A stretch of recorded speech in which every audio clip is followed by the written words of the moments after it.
It's our lucky day. Cathie Wood talking SpaceX and the IPO.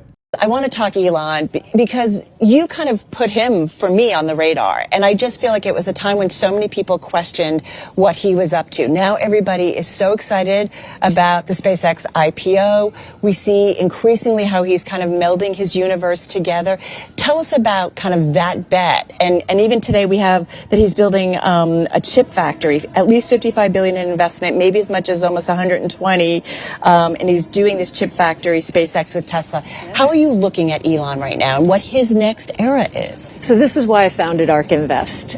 We knew that the seeds that were planted in the 20 years that ended in the bubble, they've been germinating for 20, 25 years, and now they're flourishing.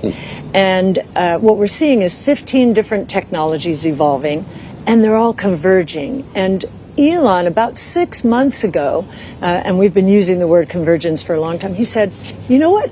I think my companies are converging more than even I understood. And so we're seeing, of course, SpaceX, XAI, rumors about Tesla.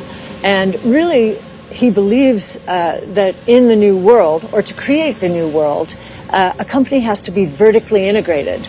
And so that's what's happening here. He is moving into incredible vertical integration as he moves data centers into space. The vertical integration really is key. You want to get shit done at massive scale, a scale that the rest of the industry and existing incumbent industry would laugh at, will be unwilling or unable to scale up to meet your goals. You got to do it yourself. This is one of the reasons that both Tesla and separately SpaceX have built unassailable competitive advantages. Number of companies regularly reusing orbital class boosters, 1. SpaceX. Number of companies profitably producing electric vehicles at scale, 1.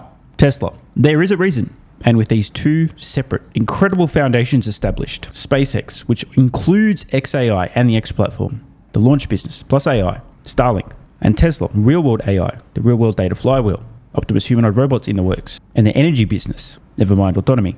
It's only a matter of time, surely, before Tesla and SpaceX merge to fulfill the Terafab vision. First, to launch 1 million AI data centers, satellites basically, to do AI inference and some training from space. That's phase 1.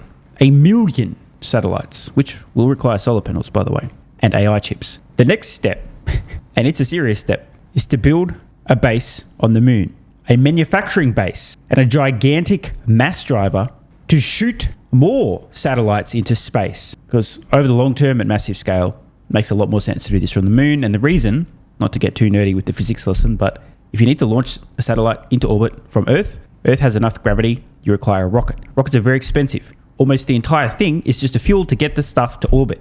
It's very wasteful if instead you can build a massive, and I mean gigantic, mass driver on the moon and basically shoot satellites via an electromagnetic railgun-esque contraption into orbit without the need for a rocket, without the need for the fuel, without the need for the massive expense. It is just so obvious. SpaceX and Tesla need to become one to fulfill this vision. The real question is simply when. All about our Bloomberg Intelligence, George Ferguson, covers space, covers defense, but he said it's all about Elon controlling the supply chain, Cathie. But I do feel like globally we're seeing countries, companies really thinking about their supply chain. Is that part of his strategy?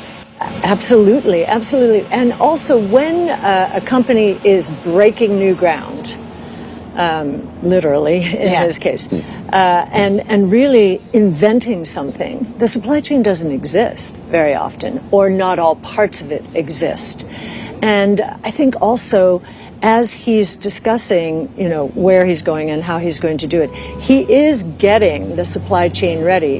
He always sets the time frame, much sooner than most people expect, but it's to get his employees and the supply chain focused, because when he moves fast. You've really helped to define people's perception of Elon Musk and the company Tesla largely as one that is not about making cars, but one that's about autonomy and robotics. When you walk out the Hilton here, different than where I live in Washington, D.C., driverless Waymos are picking people up and driving away with them all day long. The mainstreaming of autonomous vehicles is just about here. I'd like to know if you see that actually fulfilling itself in the next year, and if this is a zero-sum game, or you're going to have Uber, Waymo, Tesla, all involved. I'm laughing because I already know Cathie's going to have to be relatively diplomatic in her answer, and I expect she's going to say, without saying, Uber's cooked, Waymo's cooked, they're all fucked, Tesla's going to win.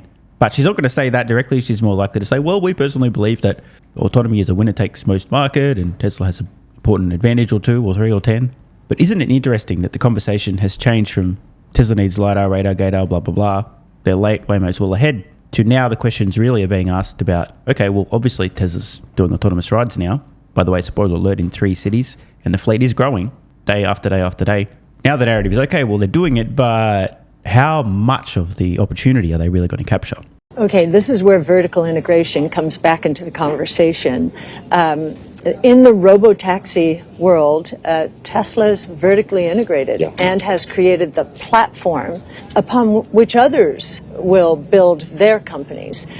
So I credit our team, so Tasha, Daniel, Brett Winton. We have been focused on this from day one, 2014, when I founded ARC. And yes, slowly, then all at once. So vertical integration for Tesla means it will have the lowest cost structure by far. Now it's going to use Uber's umbrella here, $3 plus per mile. But if our analysis is correct, those costs, as robotaxis scale, are going to drop to 25 cents per mile. Think about it. The cost of transportation is going to collapse here. And no one, Waymo's cost structure, according to our estimates in 2030, will be 50% higher than. Did she, just, I mean, maybe I wasn't paying attention. Did she just say Waymo is, what'd she say, completely fucked? Is that what she said? Or I think that's what she said. I'm not sure if I was paying close attention or not. She did say that, right? She said they're completely and utterly, absolutely 100 trillion% fucked, right? Teslas, because they're dependent on other auto manufacturers and others in the supply chain that Tesla is not. How are you thinking about the SpaceX IPO, Cathie? Do you anticipate, there's so much enthusiasm going into it, massive size, massive interest, but do you think there'll be a drop-off initially after, once it makes its public debut, and then ultimately kind of play out like Tesla did, that eventually it goes up again? Like, how do you see the trajectory? Right. So this is only, at least what we know so far, $75 billion. There is so much demand out there. Now, if Cathie Wood is right, and I have a suspicion that she may be, this is going to create a massive imbalance between supply, not enough, and demand, too much. If this is the case, those loyal Tesla shareholders who are somehow looked after, rewarded for their long-term support, I covered this maybe a month ago, won't get into the details again, will probably be very thankful they had the opportunity to lock in an allocation of SpaceX stock at a set price, presumably the $1.75 trillion valuation, before the IPO. That said, could be extremely volatile. And on that also, I think, let's just be honest here, international shareholders might get gently fucked over on this one a little bit. Please let me know in the comments below if anyone, anywhere on Earth outside of the United States, has been able to confirm that their brokerage will have access to an allocation ahead of the SpaceX IPO. What I'm hearing from many people, they talk to their international brokerage, who responds, yeah, no, we're not participating in that. Sorry, mate. Too fucking bad. Anyway, back to the point. There's probably, in my opinion, and seemingly Cathie's as well, going to be quite a bit more demand for SpaceX shares than there will be available at IPO. We have in our venture fund, so ARKVX, SpaceX is the largest position. And because we're direct to consumer when it comes to venture, although the fund has scaled north of 850 million, investors had to look for us. And how did they find us? They were looking for SpaceX. So the demand is voracious out there. Only 75 billion. Yes, it's a big IPO. But just think about how SpaceX has reawakened the dream of space exploration. This has captured the imagination not just of investors, but really everyone. So does that mean you don't think it'll fly? You think the enthusiasm will continue, or do you think there will be some settling in? I think there'll be supply-demand imbalance in the beginning. You'll see that pop. It will be volatile, I would imagine. But we hope to serve in terms of providing our research. We've already got a SpaceX model out there on our site, arc-invest.com. We have not added data centers, orbital data centers in. However, our preliminary work work suggests that that part of the business could take, relative to our existing model, could take Tesla from a revenue generation point of view orders of magnitude higher, 10, 20 times higher. I'm so glad you went there. I think she meant SpaceX. And just to be clear, the bottom line of ARK's SpaceX valuation model, which doesn't include orbital data centers, was a $1.75 trillion IPO valuation can absolutely be justified on the back of the launch business and Starlink alone. Data centers in space, and I mentioned before we got going, it came up on a real estate panel where so many of the real estate investors, even like related companies, have switched their focus to data centers. But we brought up data centers in space. What does that mean, though, then, for all of the data center build out and money that is happening here on Earth? Does that mean a lot of that goes away? There's a little bit of a bubble? Like, how do we reconcile that? We think, and this is the important judgment call, is this hype? Is this 1999? I can tell you unequivocally it is not. As I mentioned, the seeds were planted then.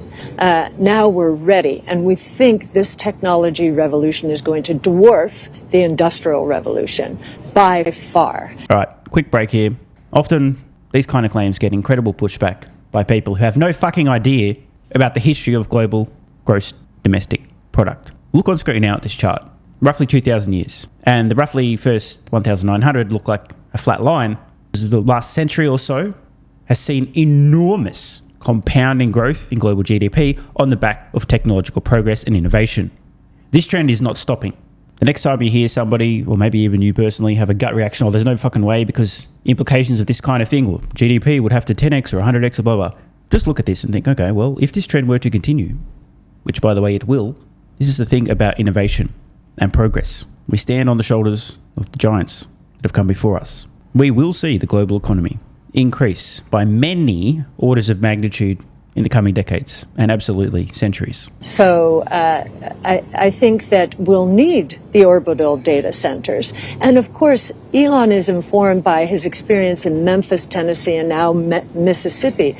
Memphis became not in my backyard. You're increasing my electricity prices, and you're ruining our land. So he's basically saying, I'm not going to have to worry about not in my backyard. In space. But does it make a bubble of the stuff on there? I don't think so. Okay. I don't think so. We think we're going. We need all of this data. Yep. Sorry, yep. I know I'm dominating. I didn't mean to. I mean, you guys should walk away with this. Go. I'd love to ask you about something that took place today. You woke up and saw your third largest holding just go through the roof in AMD, another blow the doors off quarter, and it's really creating. Looks like that's the end of the SpaceX related discussion. The biggest takeaway for me was actually Cathie Wood's warning. It was pretty subtle, but if you pay attention, she really was warning investors that there's probably going to be a massive imbalance between supply, not enough, and demand, way too much, at the SpaceX IPO. So make of that what you will. And finally, just to help out the international investors, please let me know in the comments below if anyone with any brokerage anywhere on Earth outside of the United States has got confirmation that they will have an allocation of SpaceX shares ahead of the IPO. Alternatively, if you've contacted your brokerage and they said no, we won't, also make that clear, just so people can figure out if there's even a possibility of not getting fucked if they're outside the US. Want more content? Early access? Bunch of perks? Click the links in the pinned comment. AG1 has been part of my daily health protocol for almost half a decade. It's packed full of vitamins and minerals and helps me fill in nutritional gaps while supporting energy, digestion, and immune function. It also has prebiotics and probiotics to promote gut health. I take my health very seriously, and so should you. Try AG1 today by visiting drinkag1.com/SMR or click the link in the pinned comment and enjoy a free welcome kit with vitamin D3 plus K2 and AG1 travel packs. That's drinkag1.com/SMR.